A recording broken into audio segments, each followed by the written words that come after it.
하나님의 말씀 보겠습니다. 사도행전 8장의 말씀입니다. 사도행전 8장인데요. 1절부터 8절 먼저 읽고 이어서 14절부터 17절까지 읽겠습니다. 사도행전 8장 1절부터 8절 읽고 이어서 14절부터 17절 우리 함께 읽겠습니다. 그날 사울은 그가 죽임 당함을 마땅히 여기더라. 그날에 예루살렘에 있는 교회에 큰 박해가 있어 사도 외에는 다 유대와 사마리아와 모든 땅으로 흩어지니라. 경건한 사람들이 스데반을 장사하고 위하여 크게 울더라. 사울이 교회를 잔멸할세 각 집에 들어가 남녀를 끌어다가 옥에 넘기니라.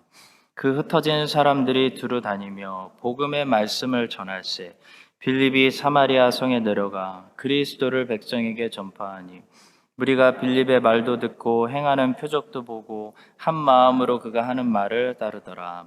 많은 사람에게 붙었던 더러운 귀신들이 크게 소리를 지르며 나가고 또 많은 중풍병자와 못 걷는 사람이 나으니 그 성에 큰 기쁨이 있더라.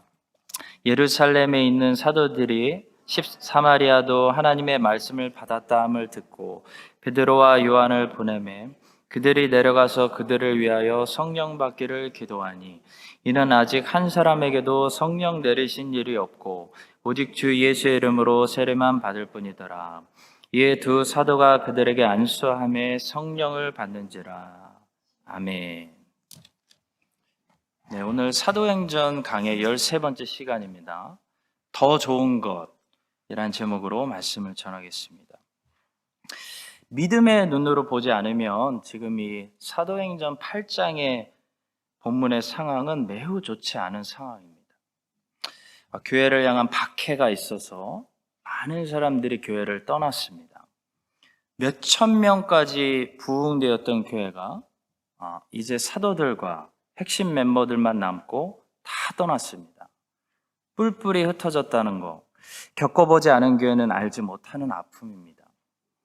그런데 믿음의 눈으로 보면요, 이 사도행전 8장에 기록된 이 본문의 상황은 좋지 않은 상황이 아니라 예수님께서 더 좋은 것으로 응답해 주시는 그런 상황입니다.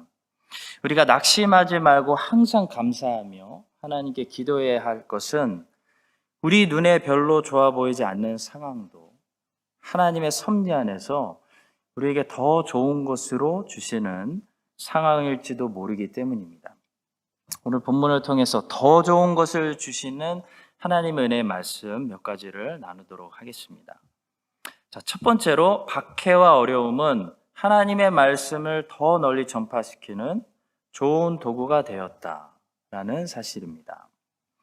본문 1절의 말씀을 보시면 박해가 일어나서 많은 사람들이 흩어졌습니다. 사울은 그가 죽임당함을 마땅히 여기더라. 그날에 예루살렘에 있는 교회에 큰 박해가 있어 사도 외에는 다 유대와 사마리아 모든 땅으로 흩어지니라. 그러니까 박해가 흩어지게 했습니다. 근데 이게 다가 아니죠. 이 박해 때문에 흩어진 사람들이 흩어지면서 무엇을 했느냐가 중요합니다. 4절의 말씀입니다. 그 흩어진 사람들이 두루다니며 복음의 말씀을 전할세. 그러니까 박해와 어려움이 있었지만 그 박해와 어려움 때문에 결론적으로 복음의 말씀이 더 멀리 전파됐다. 이게 지금 사도행전의 메시지입니다. 그러니까 결국 박해가 해가 된 것이 아니라 약이 됐습니다. 성도 여러분, 우리는 박해와 고난 때문에 힘든 것이 아니라 박해와 고난에 대한 해석 때문에 늘 힘듭니다. 박해와 고난이 와도 사실 견딜 힘이 우리에게 있습니다. 이미 주셨습니다. 왜냐하면 하나님께서 감당할 만한 시험만 주시기 때문입니다. 근데 우리를 무너뜨리는 것은 뭐냐면 박해와 고난이 아니라 박해와 고난에 대한 우리의 해석, 오해 때문이죠. 그것 때문에 힘든 거죠. 왜 박해를 허락하셨느냐? 왜 고난을 또 주시느냐? 그게 이해가 되지 않기 때문에 마음이 무너지고 힘듭니다. 박해와 고난에 대한 바른 해석을 가질 수만 있다면 우리는 박해와 고난 가운데서도 감사하면서 잘 견딜 수 있습니다. 결국 신앙인이 된다는 것은 박해와 고난에서 제외된다는 것이 아니라 박해와 고난을 하나님의 시각으로 해석한다라는 것을 말합니다. 이 창세기 48장에 보시면 야곱이 죽기 전에 요셉의 아들 에브라임과 므낫세를 자기의 아들로 입양하면서 축복하는 그런 장면이 나오는데요. 저는 이번 주에 이 창세기 48장을 묵상하면서 야곱이 생각하고 있는 그 복의 개념이 우리가 기대하고 있는 복의 개념과 상당히 다르구나라는 것을 깨닫고 도전도 되고 회개도 되는 그런 은혜를 받았습니다. 야곱이 생각하고 있는 복의 개념은 오늘 현대인들이 가지고 있는 복의 개념과 너무나 차이가 많습니다. 우리는 하나님이 복 주셨다. 그러면 건강하고 자녀들도 다 좋은 직장 다니고 경제적으로도 어느 정도 여유가 있고 몸이 편하고 별로 큰 근심 걱정 없고 이걸 복이라고 생각하는데요. 야곱은 그런 것들을 전혀 복으로 생각하지 않았습니다. 먼저 창세기 48장은 야곱이 병들었다고 말씀하고 있습니다. 창세기 48장 1절입니다. 이 일 후에 어떤 사람이 요셉에게 말하기를 내 아버지가 병들었다 하므로 그가 곧 두 아들 므낫세 에브라임과 함께 이르니.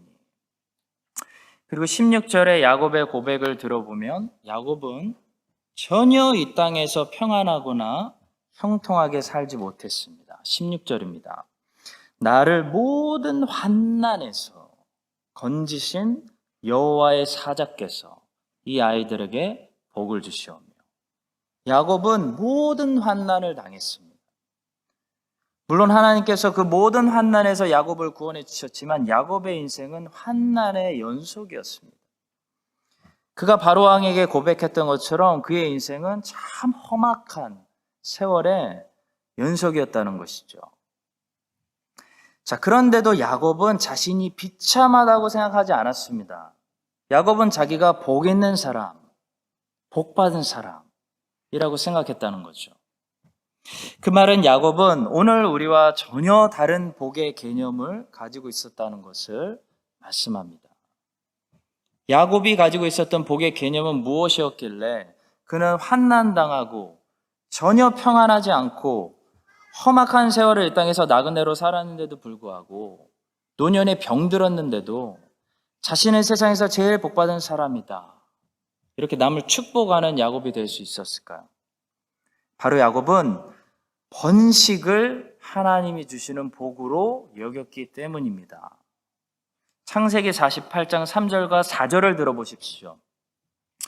요셉에게 이르되 이전에 가나안 땅 루스에서 전능하신 하나님에게 내게 나타나사 복을 주시며 내게 이르시되 내가 너로 생육하고 번성하게 하여 너에게서 많은 백성이 나게 하고 내가 이 땅을 내 후손에게 주어 영원한 소유가 되게 하리라. 야곱이 평생 하나님께 약속받고 붙들고 살았던 그 복은 자손의 번식에 관한 복이었습니다. 형통하거나 몸이 평안하거나 건강하거나 재물을 많이 받거나 한 것이 아니었다는 것입니다. 그래서 야곱이 에브라임과 므낫세를 축복할 때도 동일하게 축복합니다. 16절입니다. 나를 모든 환난에서 건지신 여호와의 사자께서 이 아이들에게 복을 주시오며 이들로 내 이름과 내 조상 아브라함과 이삭의 이름으로 칭하게 하시오며 이들이 세상에서 번식되게 하시기를 원하나이다. 이 야곱의 축복이죠. 야곱은 에브라임과 므낫세의 건강을 위해서 기도하지 않았습니다. 그들이 평생 원수 없이 평안하게 살게 해달라고 축복을 빌지 않았습니다. 그들을 통해 하나님의 나라가 하나님의 백성들이 이 땅에서 에브라임과 므낫세를 통해 번식하게 해달라고 부흥되게 해달라고 기도했다는 거죠. 야곱에게는 하나님의 나라가 하나님의 백성들이 예수의 제자들이 나를 통해 이 땅에서 번식하는 것, 그것이 야곱에게 블레싱, 복이었다는 겁니다. 성도 여러분, 오늘 예수 믿는 우리들이 가지고 있는 이 복의 개념은 무엇일까요? 형통일까요? 환난 없는 인생인가요? 건강하게 질병 없이 장수하는 것인가요? 오늘 사도행전 8장의 말씀을 보니까 환난이 있고 박해가 있어도 하나님의 말씀이 더 멀리 전파돼서 하나님의 백성들이 더 번식하고 있는 것을 보게 됩니다. 따라서 이 예루살렘 교회 핍박 사건은 불행한 일이 아니라 더 좋은 일, 복된 일이었다는 거죠.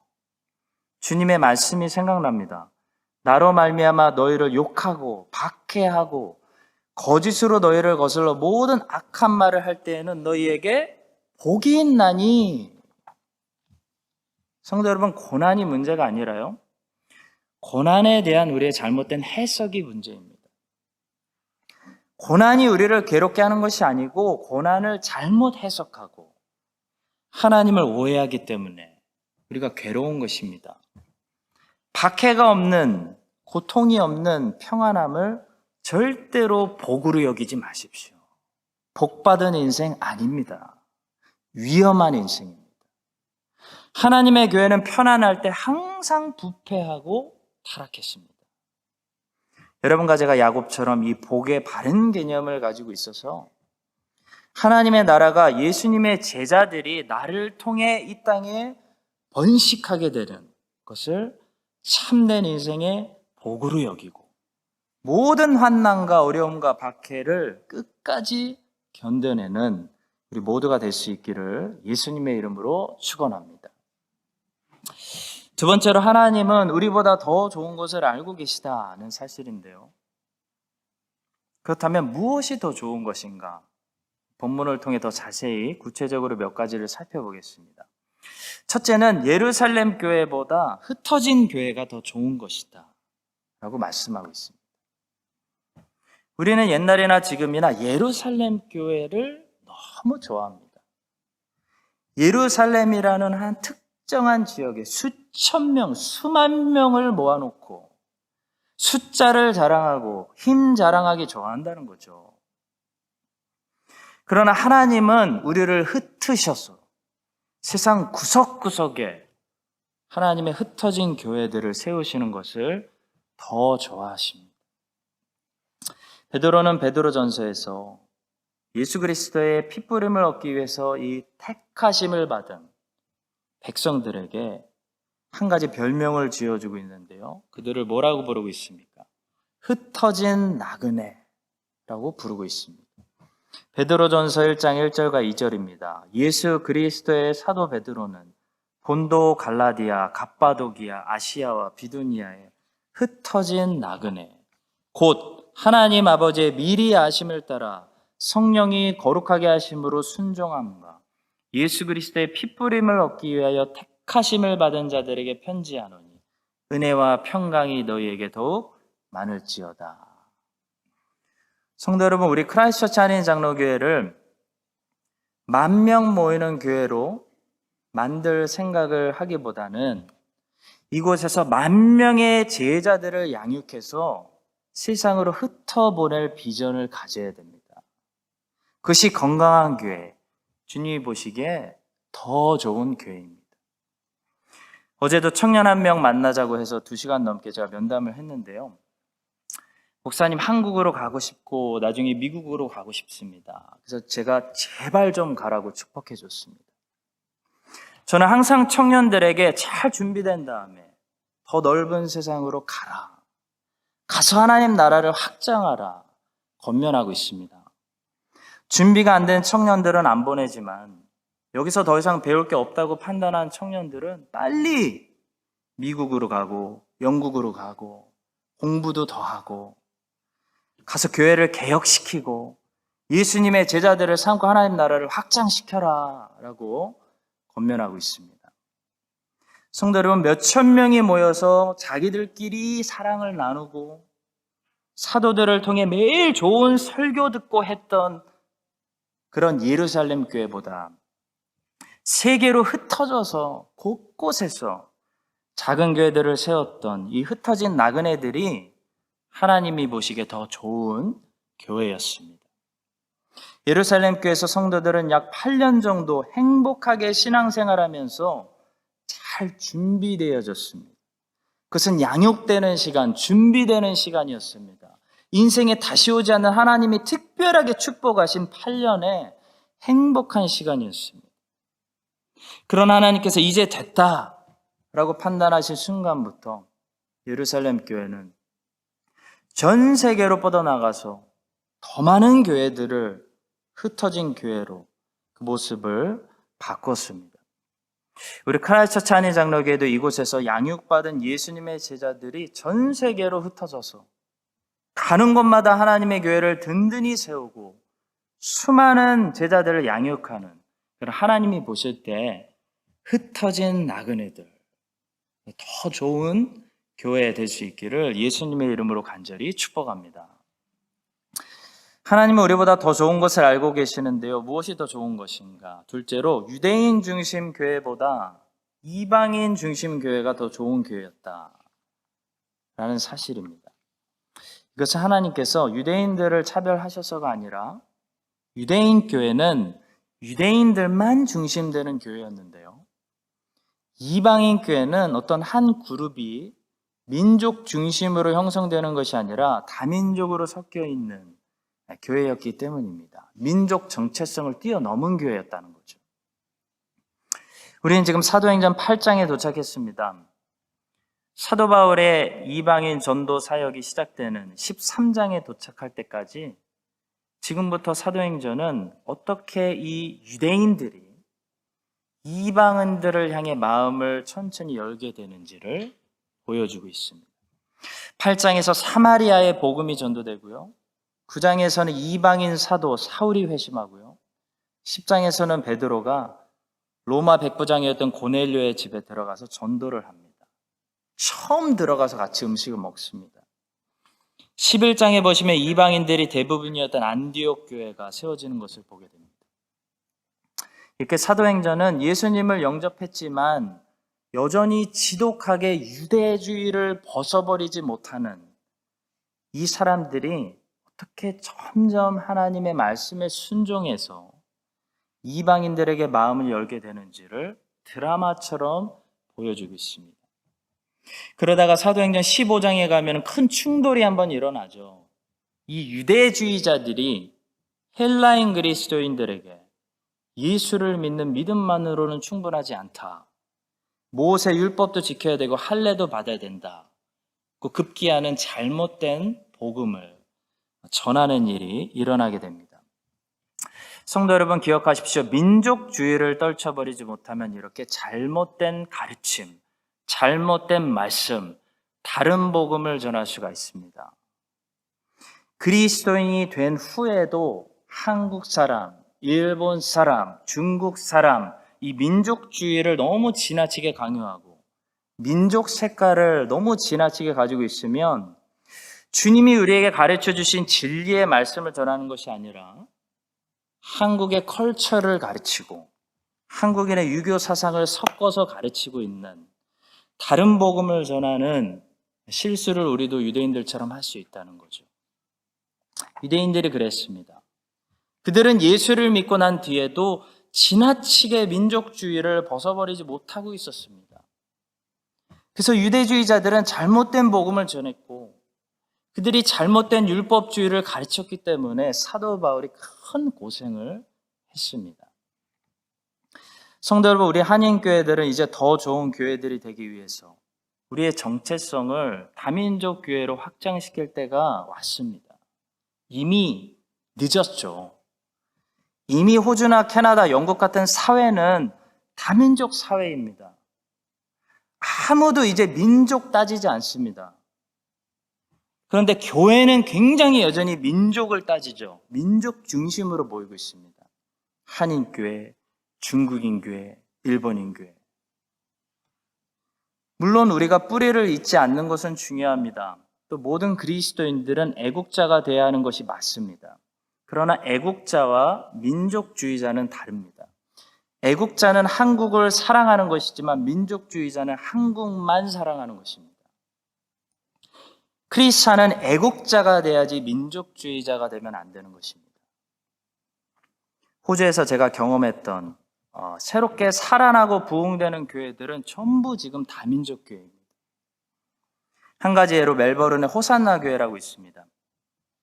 한국 청년들 중심으로 처음에 개척된 교회인데요. 처음 개척 때부터 봤습니다. 한 10년 동안 100명, 200명 정도 청년들이 모여서 뜨겁게 부흥했는데, 이 교회가 베트남 사람들이 모여있는 스프링베일이라는 동네에 들어갔는데 지금 몇천 명 모이는 교회로 부흥했습니다.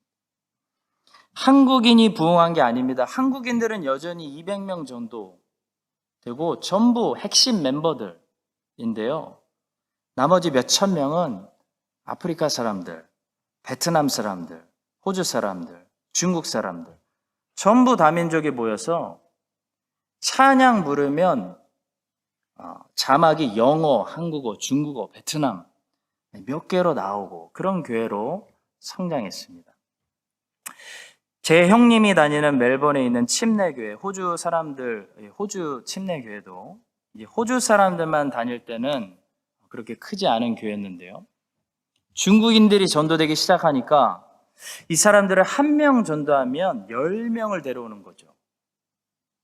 그러니까 얼마나 또 이분들이 교회를 사랑하는지 모릅니다. 제가 간증 하나 드리면, 제가 멜번에 있을 때 홈스테이로 중국 친구 한 명 데리고 살았던 적이 있습니다. 이 친구 반지의 제왕이 영화가 뭔지도 모를 정도로 완전히 그쪽 세뇌를 당한 친구인데요. 이 친구를 꽤 오랜 시간 있다가 나중에 교회를 데려갔습니다. 그런데 교회를 갔다 와서 이 친구가 저희 가족에게 고백을 했습니다. 이렇게 좋은 것을 왜 지금 알려주느냐? 왜 그동안 가자고 얘기 안 했느냐? 그때 알았습니다. 한국은 복음이 이미 왔다가 지나갔기 때문에 교회 가자고 하면 사람들의 반응이 쌩하지만, 교회를 한 번도 가보지 못한 사람들은요, 교회 들어가면 굉장히 좋아합니다.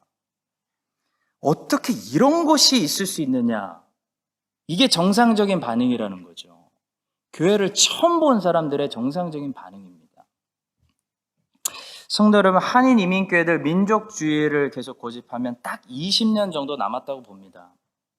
10년 안에 급속도로 쇠퇴하기 시작하고 20년 후에는 이제 완전히 사라질 수밖에 없습니다. 지금부터 모든 민족을 전도하는 마음을 품고 나아가지 않으면 한인 이민교회들, 죄송한 소리지만 미래 전혀 없습니다. 저는 한인 이민교회를 사랑합니다. 저는 한인 이민교회가 참 좋은 교회라고 생각합니다. 그러나 하나님께서 오늘 말씀을 통하여 우리들에게 더 좋은 교회를 보여주십니다. 그것은 민족 정체성을 뛰어넘는 교회입니다. 크라이스트처치 한인 장로교회가 크라이스트처치에 있는 한인뿐만 아니라 모든 민족을 품고 모든 민족을 예수님의 제자들로 양육할 수 있는 그런 주님의 교회가 될 수 있기를 주님의 이름으로 축복합니다. 하나님은 우리보다 더 좋은 것을 알고 계시는데 무엇이 더 좋은 것인가? 마지막 세 번째로 성령이 항상 더 좋은 것이다 라는 말씀으로 오늘 말씀을 맺습니다. 자, 제가 여기서 성령이라고 말할 때는 성도 안에 내주하시는 하나님, 예수의 영을 가리키는 것이지 어떤 능력을 말하는 것이 아닙니다.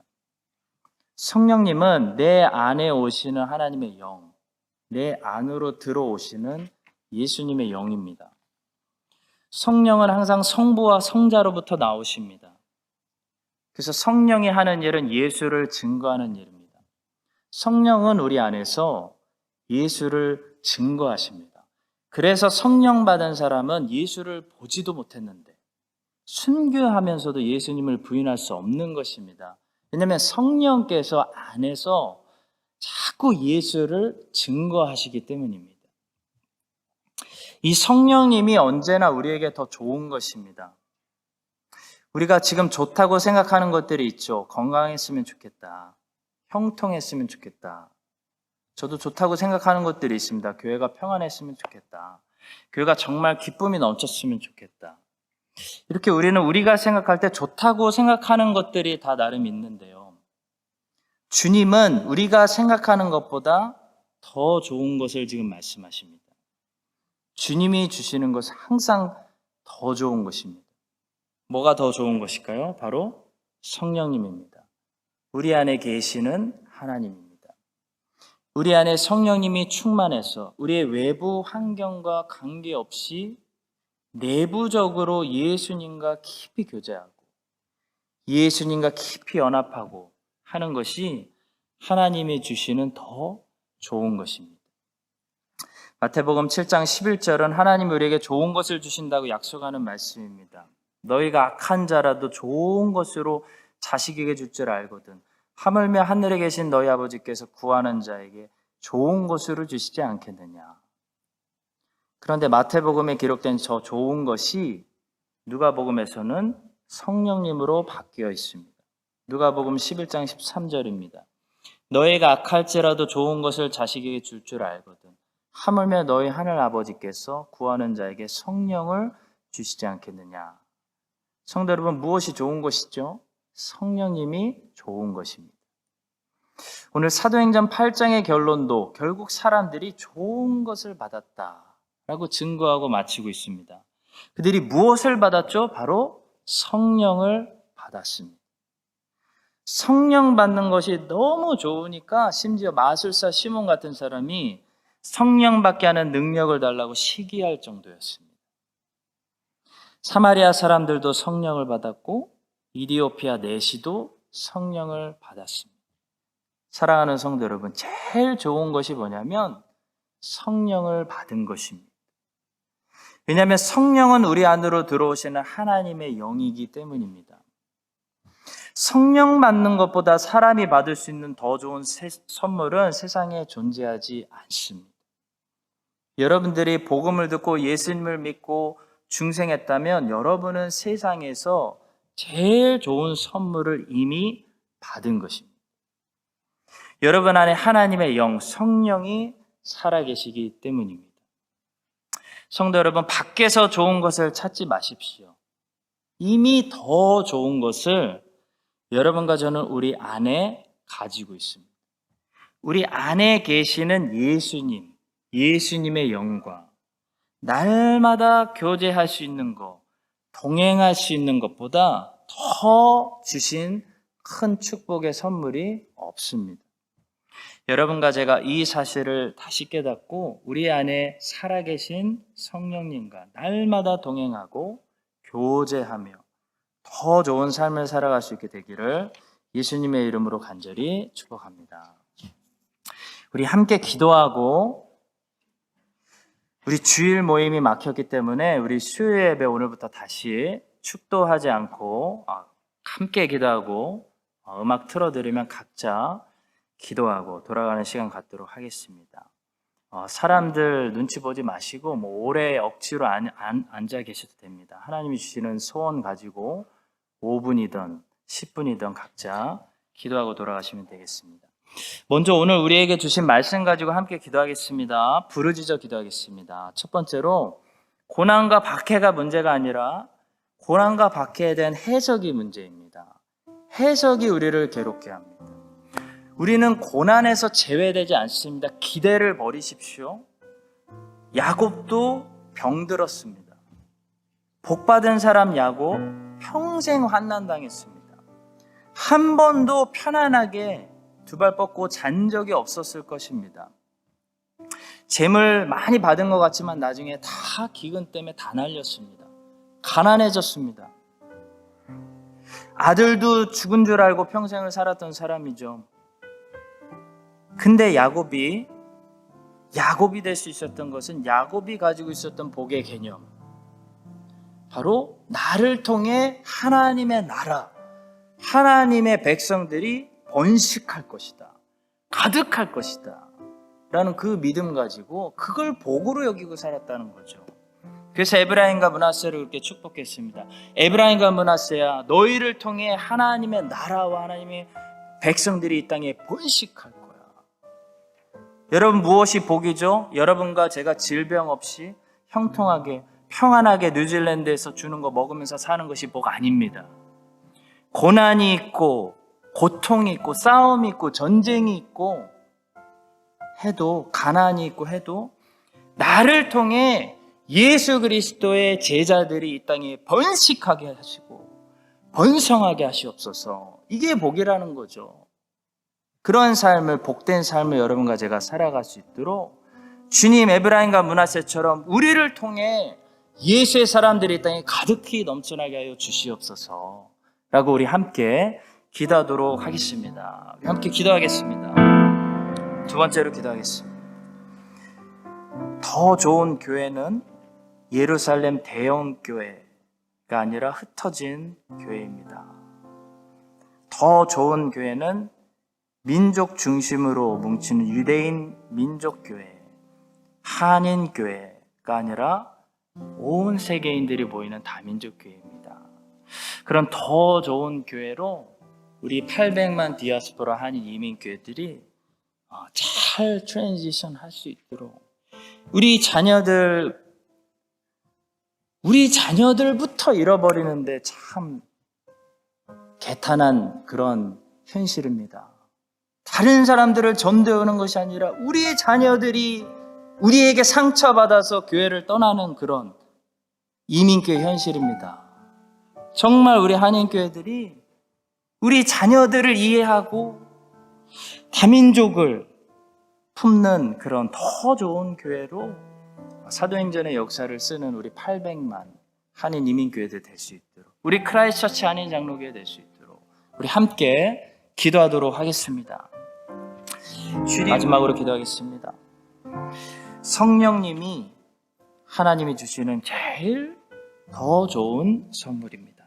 우리 항상 밖에서 찾습니다.